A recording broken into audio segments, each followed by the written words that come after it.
Welcome, everybody, to Week 9 of CFL Weekly Pickup Show on the Grueling Truth Sports Network. I'm your host, Mike Goodpaster. Right now, I want to welcome in one of my co-hosts, Brian Schmidt. How you doing, Schmitty? I'm doing good. Interesting week in the CFL. Yes, it was, to say the least. And my other co-host is won, 5 Grey Cups, Robert Drummond. How you doing? I played in. They're pretty good. How's it going? I played in 5 Grey Cups. I won 4. I didn't win. My team won 4. We'll act like one of them didn't happen. Just like we're going to act like none of us picked Montreal last week. Let's start off with that game because, that's the big game everybody was talking about, and it did not go very well. Down 38-3 at the half.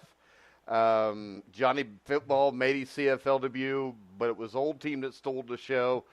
Jeremiah Masoli really stepped up, and I don't know what else to say here. I think that we just forgot what the Montreal Alouettes are, Brian. Yeah, we put so much stock into Johnny Manziel, but you forget that there's really nothing around him. Yes, a player like that, you want to be able to say, yes, he's going to make people around him better. But you got to have some appreciable talent around him, and he really don't right now. So I guess we really kind of, maybe when you really kind of put some more thought into it, I guess we kind of really got what we were expecting. Yeah, and when I look at this, Robert, I think the other thing that people missed that we shouldn't have is the fact that you played college football, you played in the NFL, you played the CFL. There's a big difference between American football on a 100-yard field and Canadian football. And this was his first start in a real game. I mean, as talented as Johnny Manziel is, you come into CFL games, looking for that it factor. Some quarterbacks get it immediately. Some it takes time. He's very talented, very athletic, and I picked him to win the game for that simple fact of how athletic and talented he is. But you have to understand, an NFL field is 53 yards wide. A CFL field is almost 64 to 65 yards wide, so it's a huge difference. And he just had a tough goal of maintaining and understanding the game. And as you said before, the talent he has around him just is not conducive for him to be productive, in that system.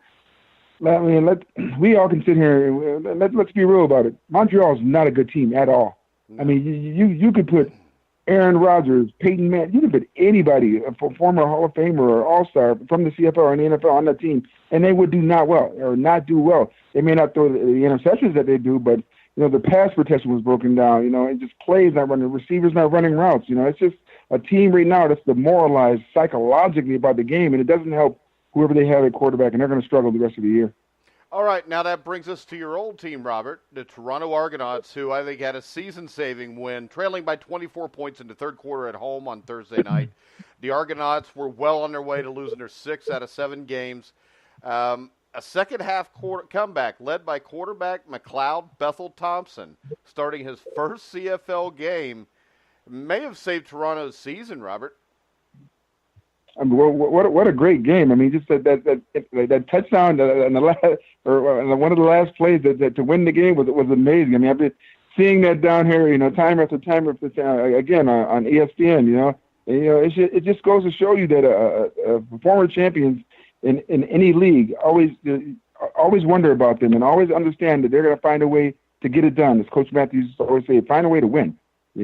And what a great job by Toronto, to come out and beat Ottawa like that, in the simple fact of, they needed this win. It was a must-win game, and they won the game. So that shows you that if Toronto can get the ship righted, and get healthy, and start playing better football, they have a chance of winning it all again. Do I think they will? No. But they still, where there's a will, there's a way, and there's always a chance. Yeah, and the thing that was impressive about it to me, Brian, is Trevor Harris had a great game. Threw for 381 yards, a couple touchdowns. The one thing I did notice, Ottawa did not have near the impact on the ground that what they have had in the past few weeks. And when you look at Toronto, James Wilder, 17 carries, 73 yards, not a great performance, but enough to offset the passing game. And with S.J. Green, 9 catches, 134 yards. I think, as Robert said, this is a case of a defending champion that was not ready to, what's that saying, go quietly into that good night. Yeah, I mean, they definitely brought it. Second half, they weren't willing to give it up. But I think the bigger part to this really comes back to what we talked about last week, and that is there is no clear-cut number 2 team in the CFL. This was a game that we talked about last week. Ottawa, on paper, Ottawa has every reason to win this game. And yet here we are. They lose this game. This has been the typical, almost a curse of who is behind Calgary. Because as soon as we start talking about team, bam, they lose. And we're gonna continue to see this until there's a team that steps up and says, hey, we want to take. We want to be a challenger to Calgary. We're going to continue to see this because nobody wants to step up and be that team right now.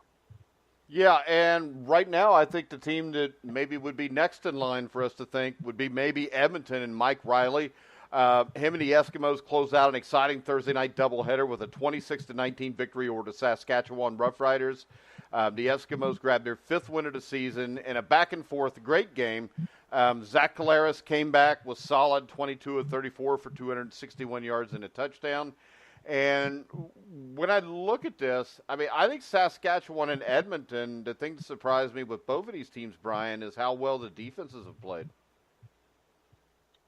Yeah, we really talked about this through the season. Is Edmonton really has brought their defense from really about week 2, week 3 on. They've played decent defense, something that we really thought that they needed to do to get to that next level. And Hamilton, defensively, was a non-existent football team, last year, and they're playing defense. So I mean, it's funny that the two teams that really needed to be playing good defense are playing good defense. And the one thing with Edmonton, if they continue to play defense like this, it just makes them so dangerous because Mike Riley can simply take over a game at the quarterback spot. Yeah, and I think the thing that makes them dangerous, Robert, is the fact that Mike Riley didn't have a great game. I mean, he was 13 for 27, threw a touchdown, didn't make any mistakes. But I think the thing that really makes them dangerous is the defense is at least average, if not better than that now. But you got C.J. Gable running the ball still. I mean, the ones we always say, and the adage in football is, the defense wins championships. And you have a quarterback like Mike Riley, who I always say, is a winner. You can do a lot of bad things to other teams. He's going to keep you in every game with the defense playing a lot better than they did last year. Better than they did the first half of the season, or the first quarter of the season, I should say. Edmonton's a team who people better start paying attention to, because with that defense playing as well as they are right now at this point in the juncture, it's going to be interesting the rest of the way watching the season, because with Mike Riley, he's a winner. He reminds me a lot of Aaron Rodgers, and I keep going back to American football because, that's where I'm from. But, Aaron Rodgers is a winner no matter how bad his team may be or anything.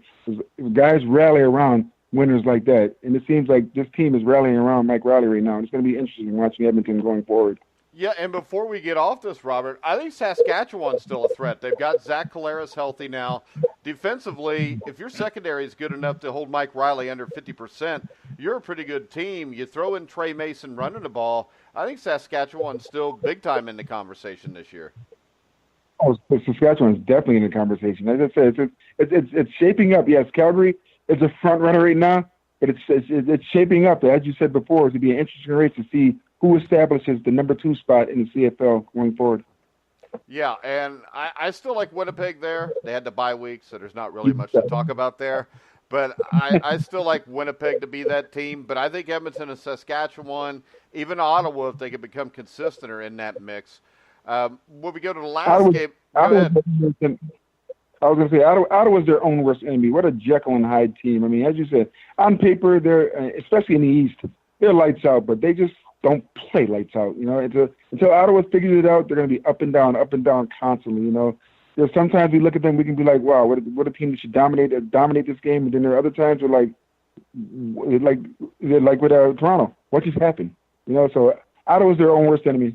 Yeah, and the thing about Ottawa being in the East is they did this 2 years ago and did it all the way up to the Grey Cup and won the damn thing because they put a couple games together in the playoffs like that. They're that talented and they're that good. I don't think they know it. You know, they have the numbers and they have the players around them to be that good, but they just don't know it. All right, Brian, once again, the New England Patriots at a CFL strike. And defense was the order today. Calgary downs the BC Lions 27-18 on Saturday night. Of course, Bo Levi Mitchell was Bo Levi Mitchell, 19 for 31, 370 yards and a touchdown. Travis Lulay played well again, and BC has played better with him at quarterback. But this Stampeders team, I don't know when I've seen a defense in the CFL this good. Yeah, and it just goes to show. I mean, and we say this every week, how this Calgary team, they can beat you in so many different ways. Defensively, very good. Offensively, are they the best offense in the league? I don't know that they're the best offense, but I definitely think they're the most efficient offense because they do exactly what you need to do. They have a good defense, so therefore, don't turn the ball over. Be efficient. You know, they play the field position battle pretty well, and so they do these things to put themselves in a position to do what they do every week, and that's win football games. And again, and the one thing that we don't talk about a lot that we should is really good special teams. They do a great job on special teams as well. So it's just they're such a complete team. I think, you know, it's so easy to overshadow what they do in all phases of the game. But, I mean, defensively, they are rock solid, and it just it really, if anything, I think it's enhancing just how good this team can be. Yeah, and we talk about BC, Robert. Travis Lulay, the team does seem to have played better. Where do they go from here? I mean, they played Calgary tough. They've played people tough. They've pulled a couple upsets. I think they beat Winnipeg a few weeks ago. What kind of shot does BC have going forward? It's going to be interesting. I mean, like with Lulay as a quarterback, I mean, it's as you said, they have to find their identity. That's a one big thing people don't understand about the game of football. It's about finding your identity as a team. I mean, like the shy away from BC for a second. Just look at Calgary. Right now, Calgary understands that every single game that they play from here on out up until the Grey Cup is a Grey Cup game for them. Why is that? Because they're the top dog and every team is gunning for them. So they have to prepare themselves mentally for that week in and week out. A team like BC, you know, middle of the pack, trying to establish yourself, you know, the short dog, as we used to always say in football. You know what? You want to get in there and understand as a player that, you know, we want you to respect us. We want you to understand in any given day you can be beaten. Right now, Calgary's the top dog. Right now, there's teams vying to get that position of understanding or letting Calgary know before the playoffs start that we can't beat you.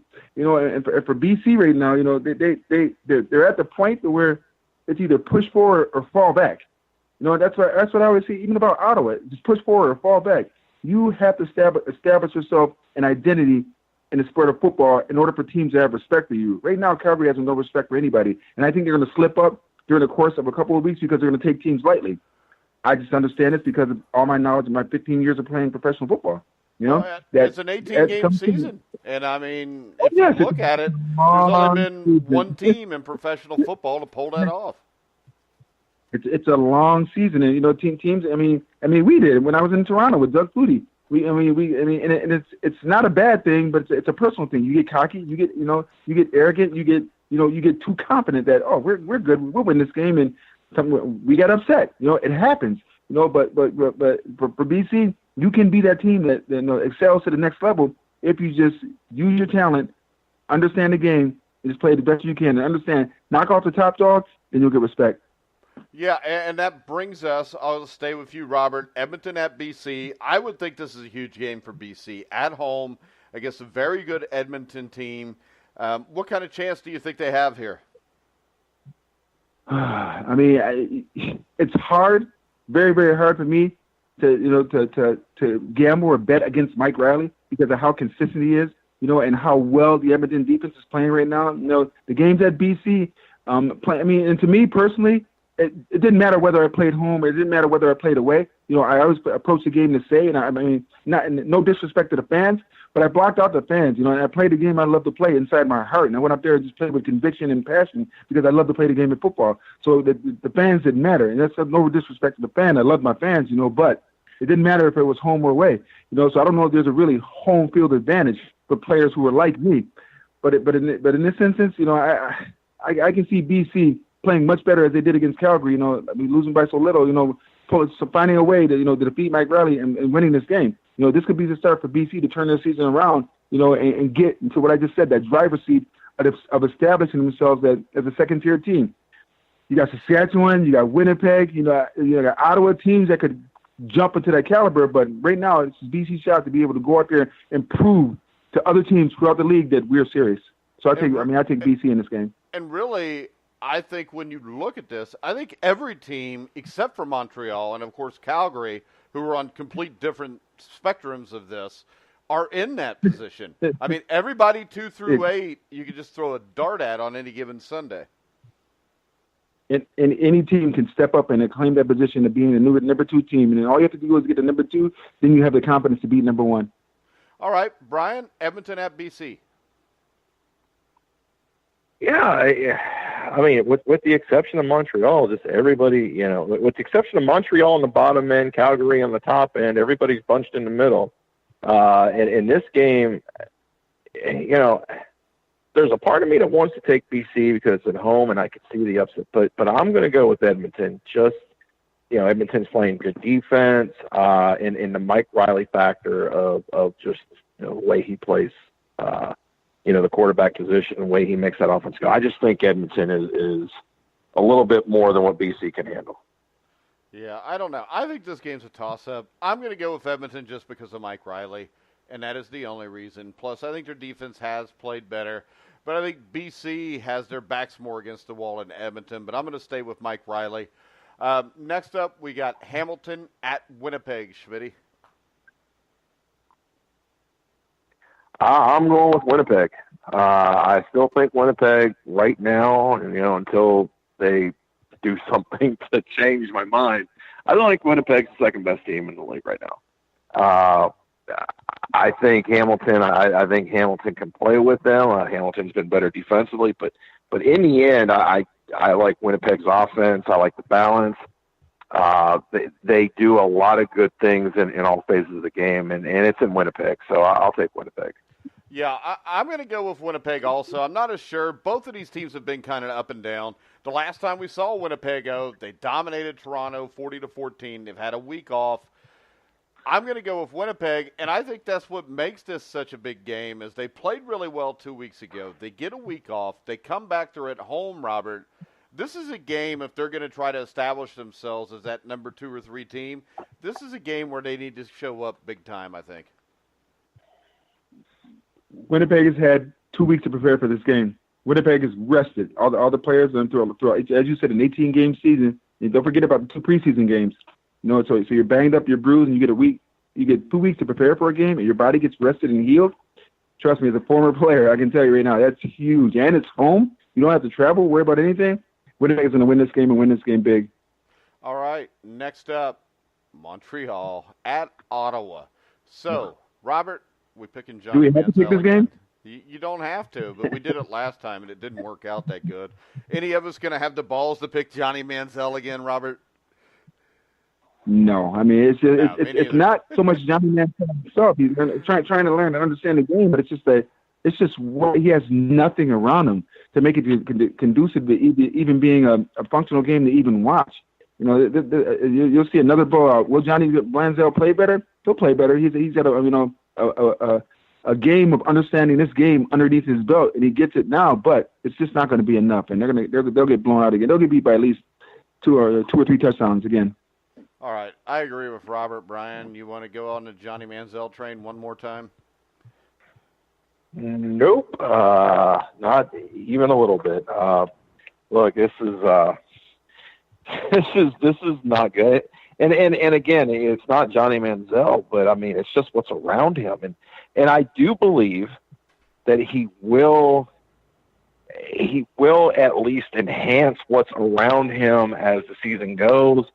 But really, I mean, there's just no talent there. And, it's hard to win in professional football when you've got one guy, you got one guy standing out there and that's all you have. He's a one-man show with nobody around him, and you can't do that at the professional level. So, no, I won't be picking Montreal again. All right, and since the Rough Riders are on vacation this week, Chris Jones, it was reported, I think yesterday, worked out Terrell Owens. Anything to this, Brian? I don't know. My first thought was no. Maybe more of a publicity thing, but why are you going to waste the time to work somebody out if you're not at least interested? So, maybe they're looking at it. I don't know that I would be, but and I love what Terrell Owens is in his day. I mean, I love it. I just don't know that I want to put my stock into Terrell Owens at this point. He's 44 years old, so yeah. Robert, any take on this? Yeah. It's interesting because I've been talking to friends of mine about that who are former football players also, and they're like, he's they're Roberts. He will be successful. He's 6'3". He still runs a 4.4. He's about 220 pounds. He's still got his hands. I'm like, that's all well and good, but it's like at some point we all get older. It's like these young kids who are they're like 22, 23, 24. They're gonna. I mean, like they recover. In a heartbeat. It's going to tell you Terrell Owens 3 to 4 to 5 days to recover. His body is not what it was when he was younger. The bruises last a lot longer. The bones get a little bit more brittle. As you said, he's 44 years old. That makes a big difference on the body and the body recovering from some of these hits and running around. It will be yes, you may look like Tarzan, but you will play like Jane. Once these kids hit you 3 or 4 or 5 times, eventually you're going to feel that, and it's going to make a huge effect on you. I understand, with his psychology that he wants to go out there and prove to the world that he's a T.O. of old, but you're not the T.O. of old. You're not the 22-year-old T.O. that tore up the league when you first came in. You're a 44-year-old Terrell Owens now whose body been out of football for so long now, and it would take so much to come back, not just emotionally but physically. And I just don't see him being very successful if he signed with Saskatchewan or anywhere else he signed with. Yeah, I would think that's something where we all think we're 22, but when the time comes where we have to do it, we usually don't do it because in the back of our mind we know we're not. At some point, we all have to walk away from the game and realize that we just can't play at the level we did anymore. Mentally, we're 100%, but physically, you're at 20%. So he'll figure it out. All right, guys. We're gonna Look, wrap if he could come back and be successful, even somewhat successful. Hey, God bless him. I mean, for all us, old guys out there that wish we could do it. Yeah. He goes out there and does it. That's great. But we've seen this before. We've seen this in many different sports: baseball, football, boxing. We've seen it in many different sports. This kind of thing doesn't end well. More often than it ends well. It never ends it's well. very the rare. only time and it ever ended well was George Foreman. Yeah. I mean, that was the one person I was thinking about. Yeah. I'm 50. I'm 51 years old. Played 15 years, and every day I wake up, I'm like, oh, my body hurts. And I say to myself, it's like, wow, I could never play the game today like I played when I was a younger kid. I was like, I mean, I get bruised just reaching up above the ceiling of the grass of the upper cabin. It's just not the same once you get older. Do I still have the mental warrior mentality in my mind? Yes, of course I think I can. But can I? No. So, I mean, if anybody can, he can. He's the same guy with a broken ankle that went out there and played a great Super Bowl. So if anybody can do it, T.O. can do it. My hat's off to him. But at some point, as I said before, the body just won't let you. All right, guys, we are going to wrap the show up for this week. We will be back next Wednesday. Brian, you have a playoff game in Carolina against the Jacksonville Sharks. We wish you luck there. Robert, any prediction on Brian's team? Because I know you probably haven't watched the game, but Just pick against him. It'll No. fire him up. No. Well, good luck in your game. Hope you win it, you know. But it's exciting. I mean, first year organization. We've done a lot of great things, and now we get to play, in the playoffs, an iconic arena, team that's been around, 10 years. So, not a bad season when you get to have an opportunity now to win a championship in your first year. So, looking forward to it. All right. So next week, hopefully, we'll wish you at the end of the show good luck in the championship game. And if you want to watch Brian's game, I think it's on YouTube Tuesday night. You just look up the National Arena League. Actually, I think the quality of play is just as good as the Arena Football League anymore, especially since there's only like 4 teams left. But we're going to go ahead and wrap the show up for tonight. I want to remind everybody that you can hear Inside Boxing Weekly at 9:45, which is 23 minutes from now if you're listening live. If you're listening on tape, you can hear it whenever you go to thegruelingtruth.net. Remember, now you can hear all of our shows on Spotify, iHeartRadio, iTunes, Spreaker, Stitcher. Wherever you find sports podcasts, you'll find The Grueling Truth. So for Robert Drummond, Brian Schmidt, I'm Mike Goodpaster. You've been listening to The Grueling Truth, where the legends speak.